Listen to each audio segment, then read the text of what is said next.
Hello friends, Nivi's Kitchenல இன்னைக்கு நம்ம grill chicken எப்படி செய்யறதுன்னு பார்க்கலாம். அதுக்கு முன்னாடி நீங்க இன்னும் நம்ம சேனலை subscribe பண்ணலனா கீழ இருக்க red color subscribe பட்டனை press பண்ணிக்கோங்க. இது செய்யறதுக்கு நான் இன்னைக்கு 2 chicken leg piece எடுத்துர்க்கேன். இத மஞ்சள் போட்டு கழுவி வச்சிருக்கேன்.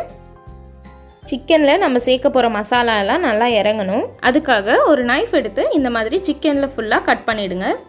இந்த 2 leg pieceலயுமே ஃப்ரண்ட்லயும் பேக்லயும் இந்த மாதிரி கட் பண்ணி எடுத்து வச்சிரலாம். அடுத்ததா சிக்கனை மேரினேட் பண்ணிடலாம். 3 டேபிள்ஸ்பூன் கெட்டியான தயிர் எடுத்துக்கோங்க. 1 டேபிள்ஸ்பூன் இஞ்சி பூண்டு விழுது, 1/2 டீஸ்பூன் லெமன் ஜூஸ், காரத்துக்கு தகுந்த மாதிரி தனி மிளகாய் தூள் சேர்த்துக்கோங்க. நான் 1 டேபிள்ஸ்பூன் சேர்த்துக்கிறேன். 1/2 டேபிள்ஸ்பூன் மல்லித்தூள், சிக்கன் 65 மசாலா 1 டேபிள்ஸ்பூன், 1 டீஸ்பூன் மிளகுத்தூள், தேவையான அளவு உப்பு சேர்த்துக்கோங்க. கடைசியாக இதில் 2லிருந்து 3 டேபிள்ஸ்பூன் வரைக்கும் எண்ணெய் சேர்த்து மிக்ஸ் பண்ணிடலாம். மசாலா ரெடி பண்ணியாச்சு. இப்போ சிக்கனில் எல்லாத்தையுமே அப்ளை பண்ணிடலாம். இதில் நம்ம கட் பண்ணி வச்சுருக்க இடத்துல எல்லாம் நிறைய மசாலாவை அப்ளை பண்ணிவிடுங்க. இந்த பீஸில் ஃப்ரண்ட்லேயும் பேக்லேயும் ஃபுல்லாக அப்ளை பண்ணியாச்சு. இதே மாதிரி அடுத்த பீஸையும் எடுத்து ஃபுல்லாக அப்ளை பண்ணிடலாம். மசாலா தயிரோட அளவெல்லாம் நான் சொல்லியிருக்கிறது 2 சிக்கன் லெக் பீஸ்க்காக. நீங்கள் இன்னும் அதிகமாக எடுக்கிறீங்கன்னா அதுக்கு தகுந்த மாதிரி சேர்த்துக்கோங்க. எவ்வளோ நேரம் சிக்கனை ஊற வைக்கிறீங்களோ அந்தளவுக்கு காரம்லாம் இதில் ஏறி இருக்கும். இப்போ இதை மூடி போட்டுட்டு இதை ஃப்ரிட்ஜில் ஒரு 3 hours வைக்க போகிறேன். நீங்கள் வேணும்னா இதை ஓவர் நைட் கூட வைக்கலாம். சிக்கன் மேரினேட் பண்ணியாச்சு. அடுத்தது மெட்டல் ரேக் எடுத்துகிட்டு இதில் ஆயிலோ அப்படி இல்லைன்னா பட்டரோ அப்ளை பண்ணிடலாம்.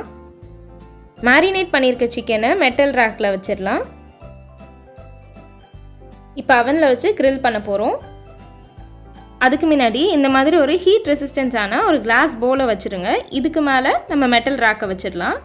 ஏன்னா சிக்கன் குக் ஆகும் போது அதில் இருக்க மசாலாலாம் டைரெக்டாக அவனில் விழாமல் இந்த கிளாஸ் பவுலில் விழுந்துச்சுன்னா நம்ம க்ளீன் பண்ணும்போது ஈஸியாக இருக்கும். ஃபஸ்ட்டு எடுத்தோடனே நம்ம கிரில் பண்ணோன்னா சிக்கன் குக் ஆகாது. அதனால் மைக்ரோ ப்ளஸ் கிரில் ஆப்ஷனை கிளிக் பண்ணிக்கோங்க. காம்பினேஷன் 2ல் வச்சுட்டு 10 minutes இதை நம்ம குக் பண்ணிடலாம். இதை ஒரு 10 minutes கழித்து எடுத்துடலாம். மெட்டல் ரேக் ரொம்ப சூடாக இருக்கும். அதனால் எடுக்கும்போது ஒரு க்ளவுஸோ இல்லை ஒரு துணியோ வச்சு எடுத்துருங்க.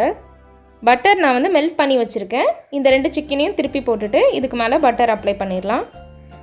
நம்ம சேனலில் IFB அவனோட லைவ் டெமோ வீடியோ போட்டிருக்கோம். நீங்கள் இன்னும் இதை பார்க்கலனா டிஸ்கிரிப்ஷனில் லிங்க் தரேன், செக் பண்ணிக்கோங்க. மறுபடியும் சிக்கனை அவனில் வச்சுட்டு கிரில் ஆப்ஷன் கொடுத்துருங்க. ஒரு தடவை ப்ரெஸ் பண்ணிங்கன்னா இந்த மாதிரி சிம்பிள் வரும். இதான் கிரில். இப்போ 20 minutes வச்சுட்டு ஸ்டார்ட் கொடுத்துடலாம். அவ்வளோதான், கிரில் சிக்கன் இப்போ ரெடி ஆயிடுச்சு. உங்களுக்கு இந்த வீடியோ பிடிச்சதுன்னா நிவிஸ் கிச்சனுக்கு லைக் பண்ணுங்கள், உங்கள் ஃப்ரெண்ட்ஸ் அண்ட் ரிலேட்டிவ்ஸ்க்கு ஷேர் பண்ணுங்கள். மறக்காமல் சப்ஸ்கிரைப் பட்டன் ப்ரெஸ் பண்ணிவிட்டு கூடவே இருக்க பெல் ஐக்கானை கிளிக் பண்ணி ஆல் என்ற ஆப்ஷனை செலக்ட் பண்ணிக்கோங்க. அப்போ தான் நம்ம சேனலில் போடுற அடுத்தடுத்த வீடியோஸ் உங்களுக்கு வரும். தேங்க்யூ.